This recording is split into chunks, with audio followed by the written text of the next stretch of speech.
My words cry out to give their hearts away.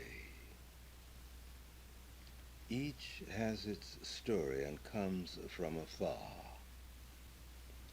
Again and again I seek my way with them to ring them round with well-kept secrets known to me alone. Sometimes they're willing carriers of private ends, spending their strength in missions not their own.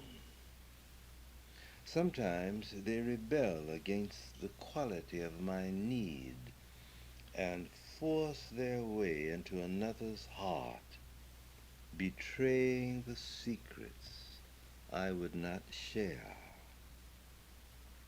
Sometimes the full sweep of urgency frightens all speech, leaving me bruised and shaken.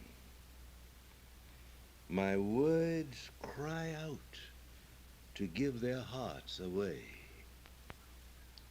The integrity of the word, where may it be found? Is it meanings the word has gained from all its wanderings through the wilderness of sounds in many lands and far-off places? Is it the self-offering of the word to the honest seeker after truth, that it may blend its secret with the deep resolve? Is it something outside the word, some meaning a man would share beyond the word itself? Or is there only the integrity of the man? To domesticate the word, to safeguard its character, to purge the violence from its face, to allow no service that defiles, degrades, to make it one with truth, to fill it with the pure intent, this is to make the word the sacrament, the angelos of God. This is the breath of life that makes man, man. For there is not a word in my tongue, but lo, thou knowest it altogether. There is no miracle greater than the miracle of human speech. Think of it.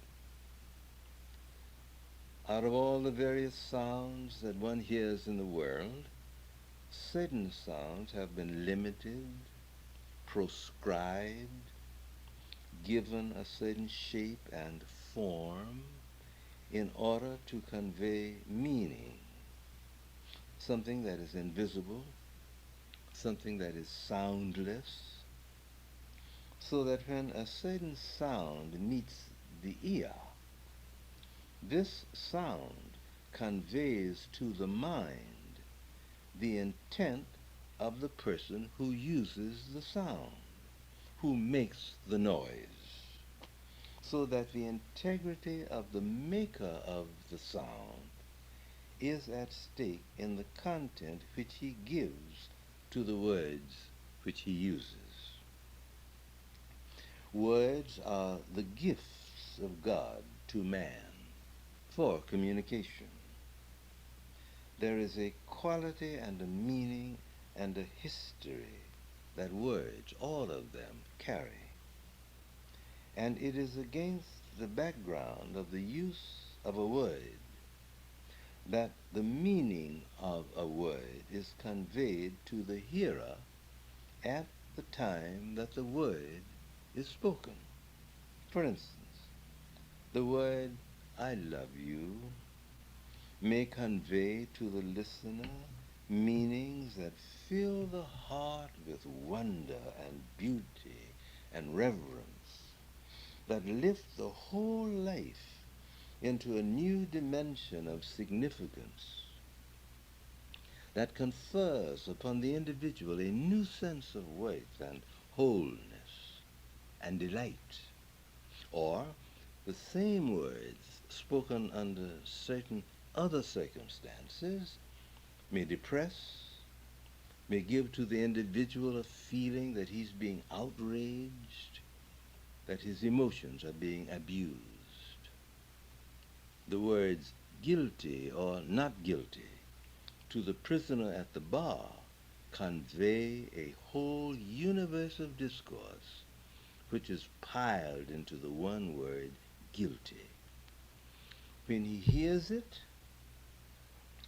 there stretches out before him years, months of the worst kind of involvement, of imprisonment, or perhaps even death. But the word that is used is just a single word. But there is a content, a meaning in the word that transcends all of the present moment and all of the present experience. So very true is this in the use of words in terms of the kind of meaning that children, for instance, give to the word. Some years ago, a friend of mine in Canada sent me a poem that carried a very dramatic story that illustrates what's in my mind. It seems that a little girl became very ill with a curious and rather mysterious blood disease. And the only cure for this was a transfusion from someone who had had the disease but was now well. It happened that her little brother had had this disease. So the doctor asked him if he would give his blood for his sister. And there was a long hesitation, quivering lips, and a tragic look in the eye. And then it lightened, and there was a smile. And he said, "Yes, doctor, I will give my blood for my sister."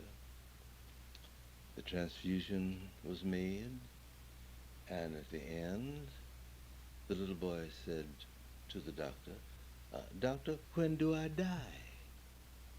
Because he thought that in giving his blood for his sister, that it meant giving his life. And the quivering lip and the look in his eyes, in that split second, he made the great decision. Now, if words are our very important vehicle for communication, it must be remembered that perhaps long before men learned how to speak, how to use words, they communicated with each other at a deeper level of relatedness. And this is important. For instance, you have a friend, and in the early days of your friendship, you used many words to communicate. You talked a great deal. As soon as you got together, you began talking. You shared, and you shared by the medium and the use of words. And the words are freighted with all kinds of overtones of meaning and significance. But as the relationship deepened and widened, as the quality of relatedness becomes more and more profoundly intermeshed, then you discover that you don't have to use so many words. One look conveys meaning greater than any word you can use. Another illustration of the same idea is that when our feelings become vast, we usually become inarticulate. Our thoughts seem to drop into a kind of continuum of feeling, which is greater than the words, so that words all the time are messages of something more than the word itself can contain, even when the word is doing its best. Now, when we use words carelessly, when we do not put integrity in words, when we use words to cover up the thing that we are feeling, to keep the listener from finding out what is going on inside of us, then we profane the words, and we do not then enter into the meaning of the words of the psalmist. There is not a word in my tongue, not a word in my tongue, but lo, O Lord, thou knowest it altogether. He means there is not a word that I use that is not an honest word. For what I mean,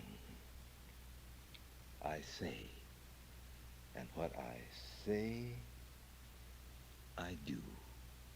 This is what the psalmist is talking about.